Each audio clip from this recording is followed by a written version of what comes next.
Welcome back, friends. It has been a week and I am tired. Maybe you can tell. So we got a call about two little 3-year-olds and twins, and that was a life-changing call, a week-changing call. I just thought I would give a little update as to why I haven't made any videos in I just signed into my YouTube account and I think it was like 10 days or 11 days, 10 days. I'm not even sure. I just signed in and it has just been a long, busy, crazy, unexpected whirlwind of a week. My husband and I applied just over a year ago to be foster parents again. We have been foster parents before and we have adopted. And last year, I can't remember if it was May or June of last year, we were making some pretty big changes in our home, and we knew long term that fostering was something that we wanted to do again, but we didn't know what that meant for us in the process, if we had to start over again, because it's been quite a few years since we initially did our training and all our paperwork and did the courses that were required to foster. So we didn't know what was going to be required for us. So we started that process I'm going to say last June, could have been last May. And it was actually really quick in terms of what was required from us. So we had to do an updated home study and we had to do any other updates. We live in a different house and our kids had to be a part of the process. They're older now, so they had to get their medicals and police record checks and that kind of thing. But in terms of what we had to do, our part was done, I think it was late July or early August. We did not have to redo any of the courses or the other processes, just our medicals, police checks, and like interviews and home study stuff, just making sure everything was up to date. And then the paperwork side, for us anyway, took quite a long time. It was potentially January we heard something, and I don't remember if it was just a response to a question of us asking if there'd been any update, and then not again till March. And when things started shutting down for us, that meant that our paperwork was able to be dealt with. So the things got moving along. I think it was May that we got assigned a worker and we opened as a foster home the beginning of June. So we went into this, we had said probably as relief foster parents, but potentially we could take a placement. And again, this was something we were thinking more of a long-term plan and relief more as a current plan. But this past Monday, we got a call in the morning. I think it was around 9:30 in the morning. I was just sitting down to plan out one of my out-school classes. I'm trying to figure out how to do a flex class. So I have a 4-week class that will offer videos and materials, and it's not a live class. So I was just sitting down trying to plan that out. I have 8 different sections that I was doing for the 4 weeks, and I finished section 7, wrote out section 8, and the phone rang. And today, so that was Monday, this is Saturday evening. Today, I found that book where I was writing that, and I looked at it, and I haven't touched it since, and I haven't touched many things since. So we got a call about 2 little 3-year-olds and twins, and that was a life-changing call, a week-changing call. I'm not going to really say a whole lot about it, except there is such a huge need in our world. My husband and I have both felt that we are to do missions in some form. And I think for both of us, for most of our life, we felt that that was something that we would do not in Canada. I have been on a missions trip to Africa for 6 weeks. I thought that that was something I would do for the rest of my life, was go and work in an orphanage and love on kids. That is not what I'm doing for the rest of my life in that way, but it kind of is what I have done and what I am doing. I've also been to Mexico, and we've been together to Belize as a family. My husband has been to Haiti and Belize as well. And as we were seeking the Lord, asking how will missions look like for us?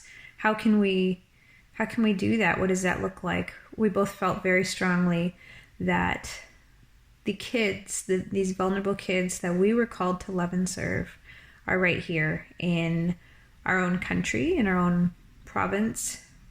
And so we decided to open up our home to do that. This was not an easy week. This was a very, very difficult week. This was a difficult week for part of our family, some more than others. This was a difficult week mentally, emotionally, physically. It was a whirlwind, but it really opened our eyes and our hearts to the reality of what's going on in the world around us. And I'll just tell a quick little story. I was doing a Bible study Monday morning just on my own in my devotional time. And I don't remember what the wording of the question was, but I remember that I was supposed to ask God a question and be specific and something about my future. So I remember I wrote it out and I said, God, if you've asked us to do this fostering thing, then what's that going to look like? When are we going to get any kids? Or why hasn't anything happened here? What's going on? And just Lord, please give us a sign. Let us know that this is your will. This is what you want for us. And if it's not, that's okay. But then just give me peace. The same morning, Monday morning, my husband was listening to the radio on the way into work, and he said every song and every speaker and everything anyone said talked about serving others rather than serving ourselves. And he said to me that he asked the Lord, he said, God, who is it we're supposed to serve? I know we are called to serve others, but who is it that you would like me to serve? Who would you like us to serve as a family? And then that morning we got this call. So we said yes to this call that, 2 kids was not what we were thinking. We were thinking we would take 1, not 2 at a time. And we said yes, and we did it, and we survived by the grace of God. We had amazing support from friends through prayer. We had a meal delivered, giving my little guy a little break for an afternoon. I'm tired. I'm so tired. I went to check out my garden. I'm going to put in a little clip of my garden here. It is just, it was neglected this week. I think I watered it once this week, which I had been pretty faithful with watering that garden. So I have got a lot of work to do. I did go and pick some vegetables one night because I knew I was going to be seeing someone, and really hoped that they would take some of my vegetables because they felt more like a burden than a blessing to me. So I went and picked all that I could hold in my arms and my baskets, and then gave away as much as possible. I had my husband bring zucchini and cucumbers to work. I had one of my sons bring zucchini to work to give away. Our garden has been so plentiful, but I have not had time to deal with it. So, our kiddos are gone now. They are not here anymore, and we will continue to pray for them and the plans that God has for them. Fostering is such a huge opportunity to see a different type of need that's very real and to be the hands and feet of Jesus. But it is not easy, and I'm even going to say it is not possible without a village. I just kept thinking of that phrase, it takes a village. And really, I feel like we definitely did not do this alone this week. And a huge thank you to all of those people that helped us out this week and prayed with us and talked with us. And thank you. I know that we were able to shower some love on two precious people. And we will continue to pray for them as they continue to be held by the Lord. And however that looks, we are now aware of who they are. And so we now know how to pray for them.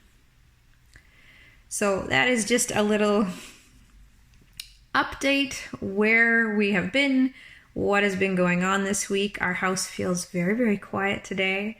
My husband and 3 boys went to the beach for the day, so I could have a quiet day at home. For me, that meant baking and teaching. I did it by choice. That's the way I like to decompress, is by baking. And so I thought if I open some classes and kids want to take them, I can get paid for baking. And that worked out well for me today. I did do 2 bread making classes and a music and movement class. That one is fairly high energy and I'm pretty zonked. So that's about all the energy I have for today. But it was a refreshing day being at home alone, aside from my students online, and getting my garden fixed up a little bit. So that is my update. I would encourage you, if you know someone who is fostering, or if you have ever considered fostering yourself, to look into it, to pray into it, to see if there are ways that you can support other foster parents. I'm not sure that I would have even thought of some of the ways that people supported us this week, and it made such a huge difference to my heart, to my mind, to these kids, but to my family too. And this was just something that we really felt we had so much support behind us as we went through this week, and it was a huge, huge blessing. As we took the step of faith to say yes, so many other people stood behind us and held us up while we did it. And so I just want to say a huge thank you, and I would like to do an Outschool update video. It has been, again, it has been a week, and so much has happened in a week. So sometime during the next week, I plan to just give you a little update about how things are going there. They're going fairly well. I'm pretty happy about it. I ended up still doing quite a few lessons this past week while having our little ones, and I look forward to doing more. So I'll give you an update on the Outschool in the next video. That's all for now. See you next time.